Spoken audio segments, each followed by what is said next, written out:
Soy I-220A. Ya me he presentado en 2 años consecutivos en corte por tener fecha en documento. Pero cuando llego me dicen que no estoy en sistema. Ya no me pusieron más fechas en documentos. ¿Qué hacer? Bueno, Yenier, primero tienes que asegurarte de que no te pongan una corte y te hayas mudado de dirección y te envíen una notificación y no te presentes porque te van a dar una deportación en ausencia. Si en la pantalla, en el internet, en la página web, sale que está pendiente, pero no tienes una corte futura, eso no significa que tu caso fue terminado. Vamos a aclarar eso muy bien. Si tu nombre aparece ahí, dice case is pending, está pendiente, es que eventualmente te van a poner una fecha de corte, pero estás en el sistema de corte. So, mi consejo para él es que llame a la corte directamente si en el sistema no aparece nada para asegurarse que no tiene una fecha y que no esto está actualizado. Porque si le dan una fecha y él no se presenta, le van a dar una orden de deportación. Tenemos aquí a Olga que está diciendo saludos para el abogado Guerrero. Igualmente para Olga. Alexander, saludos. Daniel, abogado. Hoy cumple un mes de entrar por CBP con parol y corte para 2 años. Dice Sí. Roilán, estoy casado con ciudadana americana y tengo I-220A. Ya apliqué para la residencia. ¿Qué puedo hacer ahora? Interesante porque dice tengo I-220, no sé si un I-220A o un I-220B, pero vamos a asumir que un I-220A. Si es un I-220A, aplicaste a la residencia, a lo mejor no estás en corte. El I-220A sabemos que no te da el derecho a la residencia porque como el caso de Cabrera Fernández dice que el I-220A no es un parol, entonces lo único que vas a estar ahí pendiente a ver qué pasa con tu caso. Sería eso. Pero si aplicaste a una reclamación a través de tu esposa, con el objetivo de cerrar la corte para entonces proceder con la residencia. Habría que ver, porque tiene que ser más específico con la pregunta, pero si aplicaste a la residencia, te puedo decir, con I-220A sabemos que eso no es válido o no es un parol para fines de la ley de ajuste cubano. Abogado, hay mucha preocupación y hay mucho temor con los cubanos que tienen I-220A y las deportaciones a Cuba. ¿Qué usted nos puede decir de esto? Porque se genera todo tipo de especulaciones, que si van a deportar a los cubanos que tienen I-220A, que si en un futuro una posible administración Trump va a deportar a estos cubanos que tienen I-220A. ¿Qué nos puede decir? Mira, déjame explicarte, y creo que ya lo habíamos conversado la semana pasada. Todo cubano con I-220A, a menos que cometa un crimen, no debe tener ningún tipo de preocupación ahora o si cambia la administración a una administración republicana. ¿Por qué? Porque usted está bajo un proceso.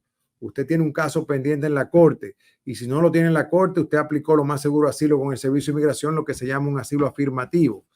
Estas personas no tienen que tener ninguna preocupación. ¿Quién de verdad tiene que estar preocupado? Es el que tiene una orden final de deportación y agotó ya todos sus procesos administrativos. ¿A qué me refiero con procesos administrativos? Aquel que ya apeló y perdió su apelación y tiene orden final de deportación. Ese es el que tiene que estar preocupado y que llegó después del 2017. Hasta donde sabemos, estas son las personas que tienen el riesgo más alto de ser deportadas. Pero los I-220A que tienen casos pendientes y tienen una aplicación de residencia, todavía queda tiempo. Abogado, entonces, ¿por qué se genera tanta preocupación? Si lo hemos repetido, si lo hemos dicho, que no hay un temor para estos cubanos que tienen un I-220A de ser deportados mientras tengan sus casos funcionando en corte. Acuérdate que hoy en día con las noticias, las redes sociales, se crea mucha información que lamentablemente hay personas que lo que quieren es crear un miedo, quieren infundir miedo y que aplica esto y aplica aquello con el objetivo de que la persona se desespere y haga trámites que en realidad no necesita. El miedo lo crea la desinformación, vamos a ser bien claros. Y esto que se habla de que el proyecto 2025 de los republicanos va a traer la deportación más grande en la historia de los Estados Unidos, porque es un proyecto que ya fue aprobado por los republicanos.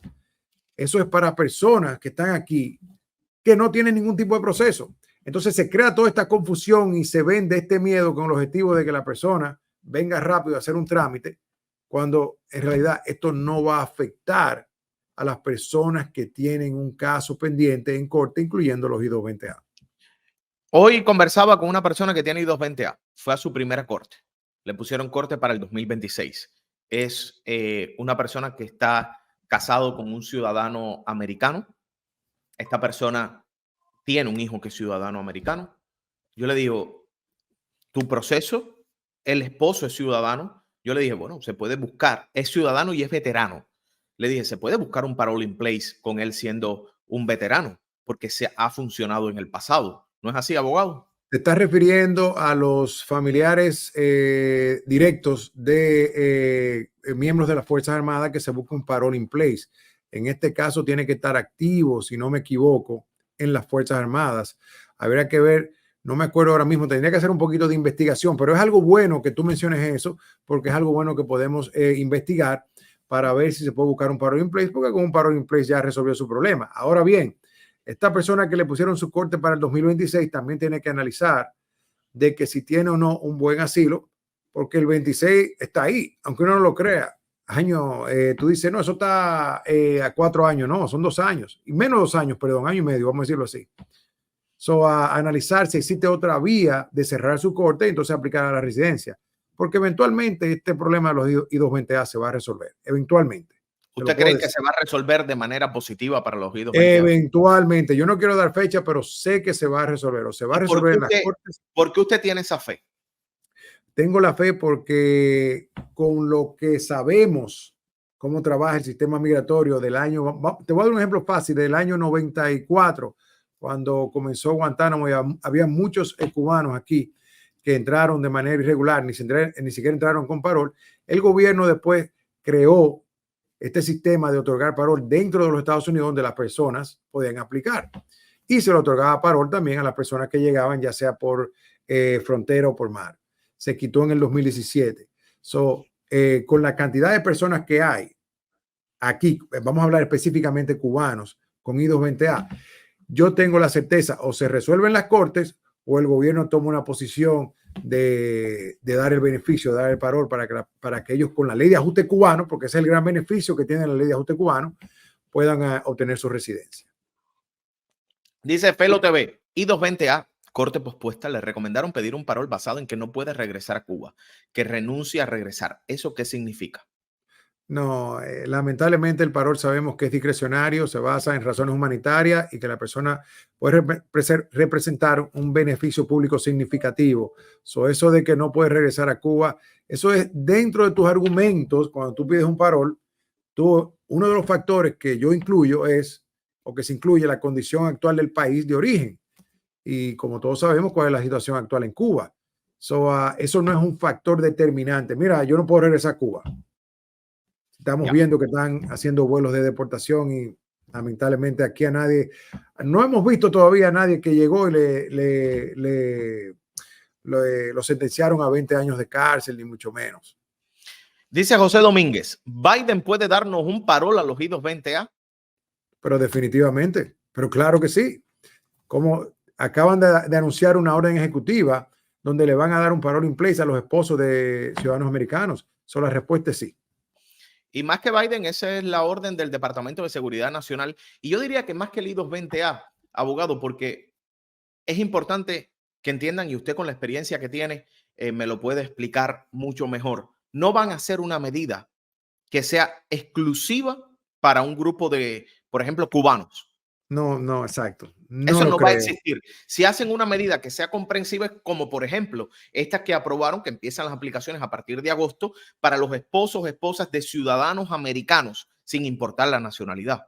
Exacto. No creo que el gobierno vaya a tomar una medida específicamente para una comunidad o para una nacionalidad. No estamos hablando como, por decirlo así, el TPS, porque el TPS va dirigido a un país en En específico. específico. Pero aquí tú estás hablando de que vamos a darle parol solamente a este grupo y a los otros no, porque hay más nacionalidades que tienen I-220A. Si se va a dar algo, va a ser algo comprensivo, across the board, para todo el mundo que se pueda beneficiar. La gran diferencia, Daniel, es que los cubanos tienen la ley de ajuste cubano que otras nacionalidades no la tienen. Eso es un factor que hay que tomar en consideración. ¿Cómo va a ser? No te lo puedo decir.